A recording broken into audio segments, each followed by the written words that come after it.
we go. Hi again, Alex. Glad to see you didn't run away on us. Nah, don't worry. This might be a little strange for me, but at least I keep my word. Okay, so small reminder, I have no clue what any of the voices sound like. So I'm just gonna make new voices. Well, I'm back at the Literature Club. I was the last one to come in, so everyone else is already hanging out. Thanks for keeping your promise, Alex. I hope this isn't too overwhelming of a commitment for you. Making you dive headfirst into literature when you're not accustomed to it. Oh, come on, like he deserves any slack. So you already told me you didn't even want to join clubs this year. And last year, too. I don't know if you plan to just come in here and hang out or what. But if you don't take us seriously, then you won't see the end of it.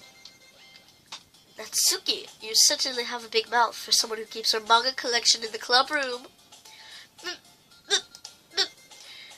Natsuki finds herself stuck between saying Monica and manga. Manga is literature! Swiftly defeated, Natsuki plops back into her seat. Don't worry, guys. Oh wait, I want to do a different voice. Don't worry, guys. Alex always gives it his best as long as he's having fun. He helps me with busy work without me even asking. Like cooking, cleaning my room. How dependable. Sayori, that's because your room is so messy, it's distracting. And you almost set your house on fire once. Is that so? You two are really good friends, aren't you? I might be a little jealous. Hey, Kim, you and Ed can become good friends too.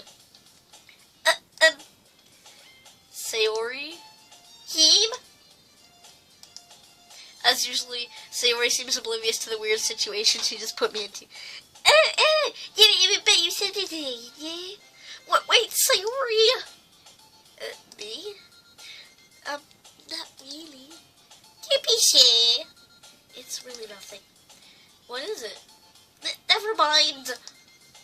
Sayori made it sound like a big deal, and it's really not. Oh wait, I did that the wrong way. Sayori made it sound like a big deal, and it's really not. What do I do? I'm sorry, Jimmy, I wasn't thinking. I guess that means it's up to me to rescue the situation. Hey, don't worry about it. First of all, I wasn't expecting anything in the first place. So any nice gesture from you is a pleasant surprise. It'll make me happy no matter what. Is that so? Yeah, I won't make it a big deal if you don't want it to be. Alright. Well, here. You know, I feel like this more Natsuki voice. So I'm gonna give Yuri like a very deep croning voice. Yuri reaches into her bag and pulls out a book. I didn't want you to feel left out, so I picked out a book that I thought you might enjoy. It's a short read, so it should keep your attention, even if you don't usually read. And we could, you know, discuss it if you wanted. How is this girl accidentally being so cute? She even picked out a book she thinks I'll like. This probably not been her.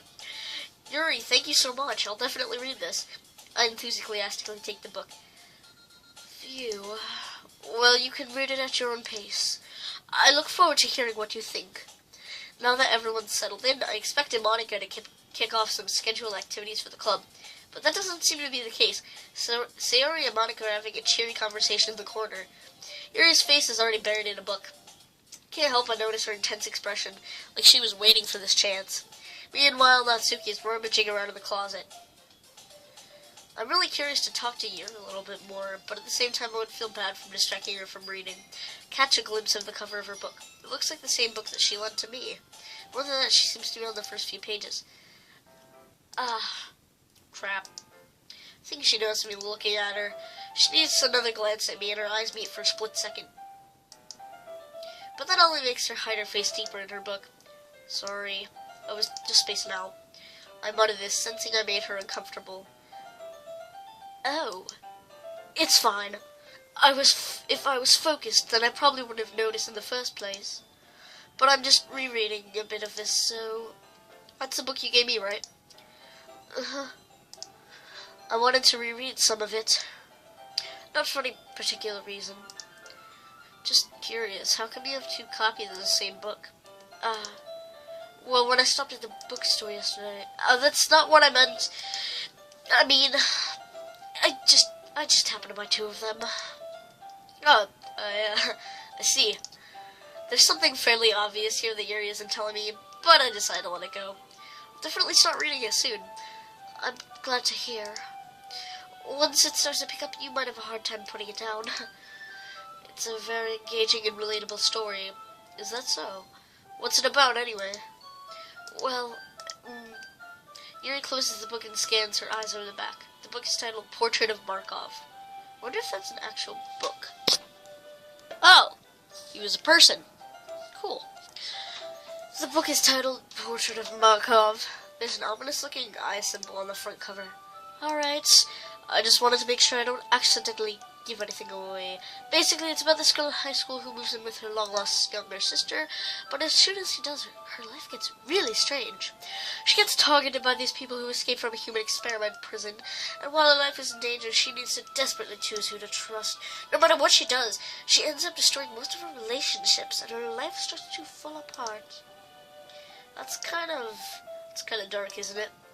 It made it sound like it was going to be a nice story, so that dark turn came from nowhere. Yuri gently giggles all of a sudden. Are you not a fan of that sort of thing, Alex? No, it's not that. I mean, I can definitely enjoy those kinds of stories, so don't worry. I hope so. Yeah, I totally forgot Yuri is into those things. She's sort of sad and reclusive on the outside, but her mind seems to be completely different. It's just that those kind of stories, they challenge you to look at life from a strange new perspective. When horrible things happen, not just because someone wants you to be evil, but because they have their own goals or their own philosophy that they believe in. Then suddenly, when you thought you related to the protagonist, they made out to be the naive one for letting their one-sided morals interfere with the villain's plans. I'm rambling, aren't I? Not again. I'm sorry. Hey, don't apologize. I haven't lost interest or anything. Well, I guess it's alright then. But I feel like I should let you know that I have this problem. When I let things like books and writing fill my thoughts, I kind of forget to pay attention to other people. So I'm sorry if I end up saying something strange. And please stop me if I start talking too much. I really don't think you need to worry. That just means that you're passionate about reading. The least I can do is listen. It's a literature club after all. That's true. In fact, I might as well get started reading it, right? You don't have to. What are you saying? Just a moment ago you were looking forward to it. Let me just go get the book. I quickly retrieved the book that I had put in my bag. Alright, it's fine if I sit here, right? I slip into the seat next to Yuri's. Yeah. Are you sure? You seem a little apprehensive. I'm sorry. It's not that I don't want you to, it's just something I'm not very used to. That is reading in company with someone. I see. Well, just tell me if I end up distracting you or anything. Alright. I open the book and start the prologue. I see understands what you mean about reading in company. It's as if I can feel her presence over my shoulder as I read. It's not a particularly bad thing, maybe a little distracting, but the feeling is somewhat comforting. Yuri is in the corner of my eye. I realize she's not actually looking at her own book. I glance over. It looks like she's reading from my book instead. So sorry. I was just... Yuri, you really apologize a lot, don't you? I do? I don't really mean to. Sorry. I mean... Here, this should work, right? I slide my desk until it's up against Yuri's, then hold my book more between the two of them. I suppose so. Yuri timidly closes her own copy. Once we each lean in a little bit, our shoulders are almost touching.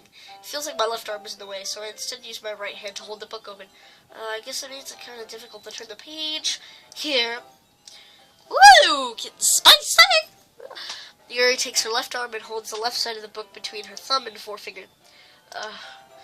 I do the same with my right arm on the right side of the book. That way I turn the page, Yuri slides it under her thumb after it flips the side. Oh, because it's Japanese. That's a nice touch. But in holding it like this, we're holding it even closer together than before. It's actually kind of distracting me. It's as if I can feel the warmth of Yuri's face and she's in the corner of my vision. Are you ready? To turn the page. Sorry. I think I got a bit distracted for a second. I glance over at Yuri's face again, and our eyes meet. I don't know how I'll be able to keep up with her. That's okay. you're not as used to reading, right? I don't mind being patient if it takes you a bit longer. It's probably the least I can do since you've been so patient with me. Ooh, I like that smile. That smile. Look at the smile. Yeah, thanks. We continue reading. Yuri no longer asks me if I'm ready to turn the page. Instead, I just assume that she finishes reading the page before me, so I turn it by my own volition. We continue the first chapter in silence. Even so, turning each page feels like an intimate exchange. What? An intimate What? My thumb gently letting go of the page, letting it flutter over to her side as she catches it under her own thumb. Hey, Yuri, this might be a silly thought, but the main character kind of reminds me of you a little bit. You think so? How does she?